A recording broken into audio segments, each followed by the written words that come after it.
Mesdames et messieurs, bonjour et bienvenue dans ce principal rendez-vous de l'information de votre journal de 15 heures dont tels sont les principaux faits.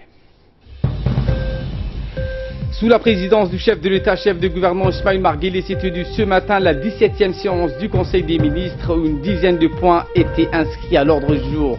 Également dans l'actualité internationale en Birmanie, Aung San Suu Kyi qui s'est refusé à se rendre à New York pour prendre part aux travaux de l'Assemblée générale des Nations Unies est sorti hier de son silence et a fait donc un discours à la nation qui ne convainc pas. Voilà pour le sommaire. Merci donc de nous rejoindre sur Télé Djibouti. Sous la présidence du chef de l'État, chef de gouvernement Ismaël Marguerite, s'est tenue ce matin la 17e séance du Conseil des ministres où une dizaine de points étaient donc inscrits à l'ordre du jour. Les 5 premières questions ont été examinées et portées donc sur la ratification de prêts entre la République de Djibouti et les diverses institutions financières. Le premier projet de loi à l'ordre du jour est un projet de ratification entre Djibouti et le Fonds islamique de développement pour la construction de l'hôpital général de la CNSS à hauteur de 60 millions de dollars. Le deuxième point est une convention de prêt entre Djibouti et le FADES à hauteur de 20 millions de dinars koweïtiens pour un projet de réhabilitation des infrastructures d'eau potable. Et le troisième point est un projet de ratification de prêt d'1 million de rials entre le Fonds saoudien de développement et Djibouti à hauteur de 1 milliard de rials. Le quatrième projet, un projet de ratification d'un accord de financement à hauteur de 23 millions et 300 000 dollars.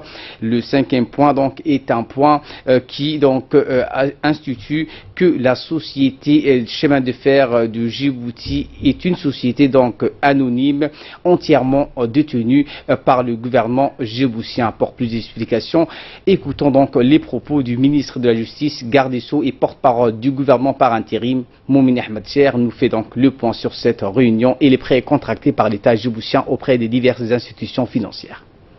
À l'ordre du jour, 9 questions. Je commence par la première question à l'ordre du jour. Projet de loi portant ratification d'une convention de prêt entre la République de Djibouti et la Banque islamique de développement portant 60 millions de dollars. Ce prêt servira à la construction et à l'équipement de l'hôpital général de la CNSS. L'objectif étant d'assurer l'accès universel aux services de santé de qualité à toute la population du pays. Grâce à ce projet, le gouvernement vise à réduire les inégalités dans l'accès aux services de santé, de promouvoir la couverture universelle et d'améliorer la performance du système de santé. Deuxième question. Projet de loi portant ratification d'une convention de prêt entre la République de Djibouti et le Fonds arabe pour le développement économique et social, plus connu sous le sobriquet de FADES, pour un montant de 20 millions de dinars koweïtiens. Ce prêt permettra de financer le projet de réhabilitation des infrastructures d'eau potable en République de Djibouti. En effet, la nouvelle donne à laquelle est confrontée l'ONEAD avec l'adduction de l'eau de Hadagala en Éthiopie et le projet de dessalement de l'eau de mer a fait l'objet d'un long débat au Conseil des ministres. Troisième question. Projet de loi portant ratification d'une convention de prêt de 101 250 000 rials saoudiens entre la République de Djibouti et le Fonds saoudien pour le développement pour financer la réhabilitation de la route reliant la capitale à Tadjoura, plus connue sous le nom de la route du roi Fahd. Le gouvernement vise, à travers ce projet, à rétablir la qualité du service du réseau routier national et d'améliorer et d'accélérer le développement économique et social de la région du Nord. Quatrième question. Projet de loi portant ratification d'un accord de financement d'un montant de 23 300 000 dollars US pour l'électrification durable de Djibouti. entre la République de Djibouti et l'Association internationale pour le développement, IDA. Le projet vise à élargir l'accès à l'électricité dans les zones comme Dogley, Warabley, Layabley, il y a Layabley 1 et Layabley 2, et PK12 dans la zone appelée Cinéma, et enfin le lotissement Nassib. 5e question. Projet de loi portant transformation de la société djiboutienne de chemin de fer en société anonyme. Il s'agit de changer le cadre juridique régissant la société djiboutienne de chemin de fer, issue elle-même de l'ancien CDE. Le capital de la société anonyme étant détenu à 100% par l'État et sera ouvert très prochainement aux investisseurs privés. Poursuivons donc le Conseil du ministre. La 6e question donc portant sur proposition du secrétaire d'État chargé aux affaires sociales sur un registre social pour l'enregistrement des familles et personnes vulnérables qui sera donc établi. Avec nous sur ce plateau, Asma Oubaker, pour nous décortiquer donc ce 6e point. Asma, ce 6e point du secrétaire d'État aux affaires sociales indique que les identités des personnes vulnérables figureront donc dans une base de données. Oui, alors effectivement, sur proposition de la secrétaire d'État chargée des affaires sociales, un projet de décret portant création et d'organisation et fonctionnement d'un registre social. Alors qu'est-ce qu'un registre social, Ali?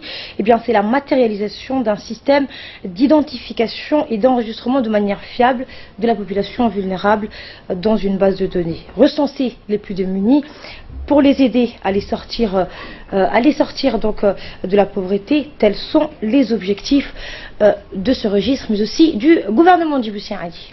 Et bien donc puis sur proposition du ministre du Travail chargé de la réforme de l'administration, ont été nommés donc à des postes de responsabilité plusieurs personnalités. Donc fais-nous le point sur l'identité de ce nouveau responsable. Oui, alors un projet portant nomination, décret de nomination au ministère de l'énergie chargé des ressources naturelles, Monsieur Gouled Mohamed Jama, ingénieur, 2e classe, 1er échelon du corps de l'énergie et des mines, est nommé directeur de l'énergie sur remplacement de Monsieur Bouh Moussa Sougé. Monsieur Aden Hid Ismail, ingénieur 2e classe, 1er échelon, est nommé directeur des ressources naturelles. Autre nomination, Ali, toujours sur la proposition du ministre du Travail chargé de la réforme et de l'administration, Monsieur Elmi Ouaberi Ousmane est pour sa part nommé conseiller technique du ministère de l'Intérieur. Toujours s'agissant des projets de décret portant nomination, M. Hassan Aden Shehem est administrateur donc civil 2e classe et 3e, est nommé directeur du commerce extérieur et intégration régionale. Monsieur Muharram Fouad Abdallah, administrateur civil et 2e classe, est nommé directeur du commerce et de la protection du consommateur. Monsieur Ahmed Mohamed Omar, administrateur civil 2e classe et 1er échelon, est nommé conseiller technique chargé des affaires arabes. Monsieur Ahmed Ibrahim Jama, commis d'administration 2e classe 4e échelon, est nommé conseiller technique en charge de la communication. Monsieur Omar Darar Moussa, technicien supérieur 1er classe 1er échelon, est nommé directeur des études et de la planification. Monsieur Abdallah Dahir Hassan, secrétaire d'administration 2e classe et 1er échelon, est nommé directeur du tourisme et de l'artisanat. Voilà, allez, donc tout ce qu'on pouvait dire sur cette 17e séance du Conseil des ministres. Merci donc Asma pour ces précisions. Le secrétaire d'État à la jeunesse et au sport a visité hier le chantier de construction du CDC de la cité Nassib, où il a pu constater de visu l'état d'avancement des travaux et les constructions des salles destinées à accueillir le futur CDC dans ce nouveau quartier où ont été notamment logés les sinistrés des derniers incendies. Sur place, le ministre a pu constater l'existence d'une première salle dotée une table de baby-foot et dans une autre une table de ping-pong et la troisième un coin audiovisuel et un coin bibliothèque. Des aires de jeu ont également été aménagées Le secrétaire d'État à la jeunesse et au sport, avant de prendre congé, les jeunes venus nombreux l'accueillir, a formulé une dernière recommandation aux leaders du quartier, à savoir comment donc rendre vivant et attractif le CDC, mais également lancer le programme de détection des jeunes talents en foot. Également dans l'actualité de ce 15 heures, l'ambassadeur de la République de Djibouti à Mogadiscio, Aden Hassan Aden, a remis un lot de matériel et d'équipements sportifs à la ministre somalienne de la jeunesse et des sports, Madame Khadija Mohamed Diriye. À travers ce geste, la République de Djibouti veut réaffirmer son soutien et sa solidarité avec le peuple somalien. Ce don contribuera fortement à l'épanouissement de la jeunesse somalienne vivant dans la capitale Mogadiscio. Le premier lot d'équipements comprend 15 cartons de ballon de toutes les disciplines sportives, volley, basket, foot, handball. Le second lot comprend un carton de maillot pour 18 équipes de foot, un carton de maillot pour 3 équipes de basket.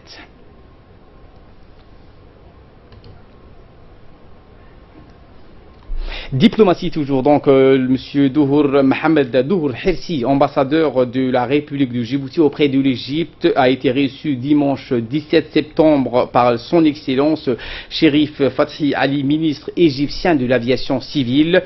Lors de cet entretien, l'ambassadeur a mis en exergue les accords de coopération signés entre Djibouti et l'Égypte pendant la visite officielle du président de la République, Ismaïl Marguelé. Il a souligné l'importance qu'accorde le président égyptien à la promotion des relations de son pays avec l'Afrique, et à cet égard, l'ambassadeur Douhour et le ministre égyptien ont débattu des voies et moyens de promouvoir des relations entre les deux pays dans le domaine de l'aviation et les possibilités de lancer donc une ligne aérienne directe entre Djibouti et le Caire, ainsi que la coopération entre l'Égypte Air et Djibouti Airlines. L'Office djiboutien pour le développement géothermique, l'ODEG, a organisé aujourd'hui à l'hôtel Sheraton un atelier intitulé Partenaires internationaux de l'ODEG. En effet, cette journée est conçue pour informer les partenaires internationaux sur sa stratégie et ses projets, les moyens mis en œuvre par l'établissement public avec le soutien du gouvernement. Au cours de cette journée, une présentation des principaux soutiens a été également faite dont bénéficie l'ODEG sur le plan bilatéral et multilatéral, ainsi que les projets pour lesquels des soutiens sont encore sollicités. Cet atelier vise également à une meilleure connaissance réciproque et faciliter ainsi les échanges et la coordination en vue de réussir le développement de la géothermie à Djibouti dans les meilleures conditions de succès au plan technique, économique, social et environnemental. Étaient donc invités comme l'Organisation internationale, la PNUD, la PNUE, l'ARGEO, l'Union africaine, la GRMF UAC, la Banque mondiale, la Banque africaine de développement, l'Union européenne, le Fonds koweïtien, la GECA, l'ICEDA de l'Islande, la KfW de l'Allemagne, la BGR de l'Allemagne également, l'AFD de la France, l'IEA Geothermaltica de la Turquie, l'UNU JTP NDF et l'US Power, ainsi que IRENA. Suivons donc à présent ces quelques réactions suite donc à la tenue de cette nouvelle rencontre. On sera donc démontrer à tous ces partenaires les principaux projets que nous avons mis en place actuellement et qui certains d'entre eux ont déjà commencé, en l'occurrence le projet Galilée-Coma et le projet Galilée-Coma qui est un projet financé 100% par le gouvernement de Djibouti. Nous avons aussi le projet Halle Garabaïs financé par le gouvernement du Japon à travers la JICA. Et nous avons aussi présenté le projet FIALE, dans lequel l'ODEG aussi participe activement à la mise en place, pour sa mise en place et son exécution à travers une unité de... Eh bien donc c'est l'heure de l'appel à la prière à la As. Je vous retrouve dans quelques instants.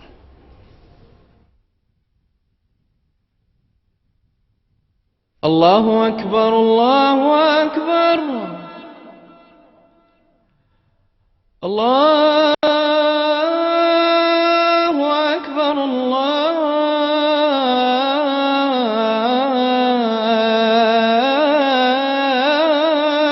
أكبر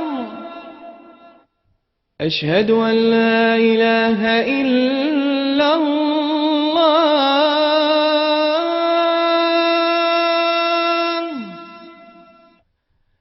أشهد أن لا إله إلا الله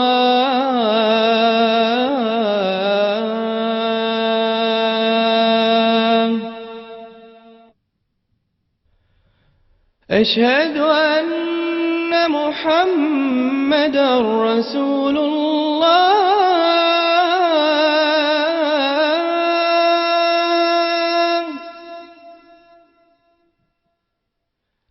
أشهد أن محمدا رسول الله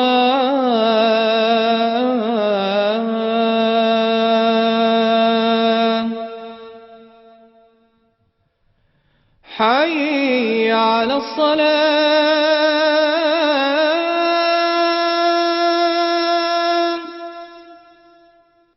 حي على الصلاة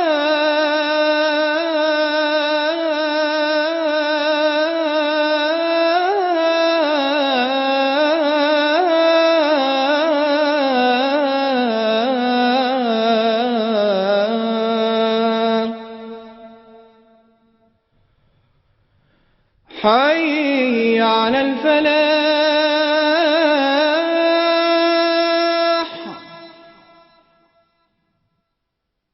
حي على الفلاح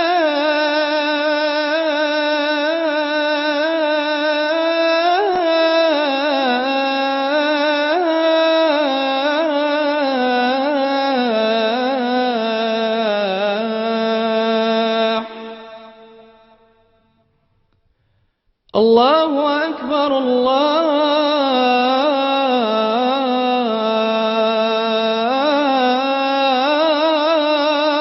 أكبر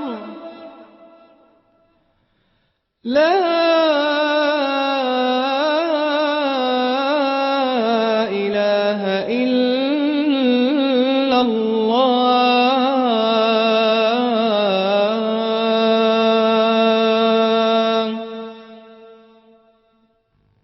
اللهم رب هذه الدعوة التامة والصلاة القائمة آت سيدنا محمدا الوسيلة والفضيلة وابعثه اللهم مقاما محمودا الذي وعدته إنك لا تخلف الميعاد. Réunion regroupant l'ensemble des élus locaux de la commune de Balbala s'est déroulée hier au centre d'autonomisation des femmes. L'ordre du jour de la rencontre a porté sur le bilan des 3 mois d'activité ainsi que de la constitution de plusieurs nouvelles commissions. Un plan de développement de la commune de Balbala a été également débattu. Parmi les programmes envisagés, le renforcement des capacités d'intervention, la transparence et la bonne gouvernance. Les élus ont beaucoup discuté de l'accès des populations aux services sociaux de base, ont notamment pris part à cette rencontre tous les élus locaux de la commune de Balbala, avec à leur tête le président de la commune de Balbala, Wabali Nour Eleye, le vice-président Adan Mohamed Moussa.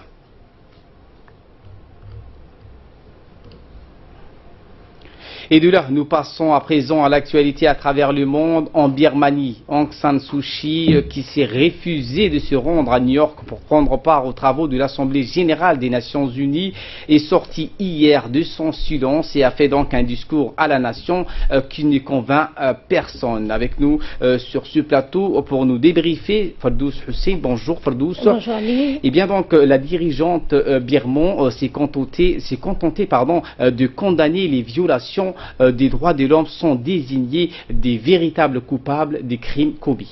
Effectivement, donc Ali, cela faisait donc 3 semaines que le peuple burman et la communauté internationale attendaient la réaction d'Aung San Suu Kyi au sujet de la situation de la minorité musulmane, les Rohingyas. Elle a brisé son silence assourdissant en s'adressant à la nation lors d'un discours.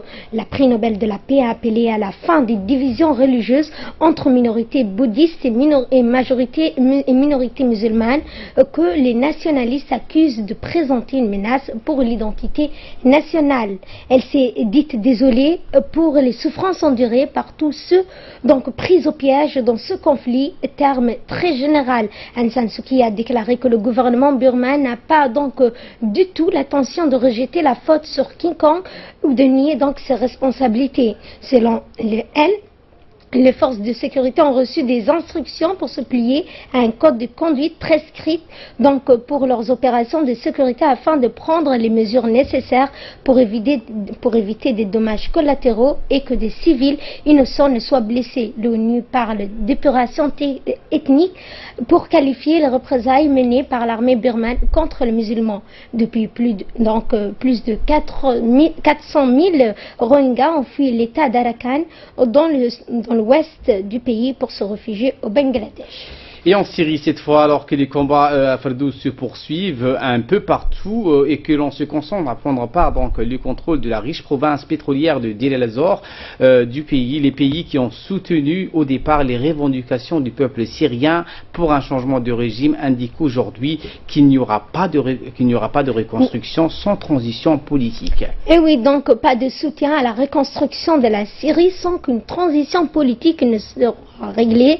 Les amis de la Syrie, un groupe de 14 pays se sont réunis à New York en marge de l'Assemblée générale de l'ONU pour certifier que personne ne s'engagerait financièrement pour reconstruire la Syrie qui donc entre dans sa 7e année de conflit tant que le devenir de Bachar al-Assad ne sera pas réglé et qu'une transition politique ne sera pas amorcée. Boris Johnson, le chef de la diplomatie britannique, fait de cet éclaircissement à la fois l'attention à Bachar al-Assad, aux Russes et aux Iraniens. La France tente de son côté de créer un nouveau groupe de contact sur la Syrie avec les membres permanents du Conseil de sécurité pour donner une nouvelle impulsion aux négociations politiques. Depuis la dernière rencontre de 2016 et la reprise d'Alep au groupe de l'État islamique, Bachar al-Assad a vu sa position renforcée grâce à l'aide de la Russie et de l'Iran. Et donc aujourd'hui sur le terrain, comment est la situation? Donc sur le terrain, les forces de l'armée irakienne ont dépassé le Frat au nord de Deir ez-Zor, que le fleuve donc servait de ligne de démarcation informelle et faisait l'objet de négociations entre les pros et les anti-Assad. Les forces arabo-kurdes soutenues par les Américains se disent prêts à riposter et à repousser les forces d'Assad, celles-ci les attaquent. Et aujourd'hui l'objectif de Bachar al-Assad? L'objectif donc de Bachar al-Assad est à revers donc des djihadistes et d'encercler totalement les troupes qui occupent donc encore le tiers de la ville de Deir ez-Zor. Il s'agirait aussi de barrer la voie à la coalition arabo-kurde et qui n'est plus donc en certains points qu'à 6 km de la rive du fleuve. Merci pour ces éclairages Fardous. Merci à vous de l'avoir suivi. On se retrouve à 22h pour une nouvelle édition.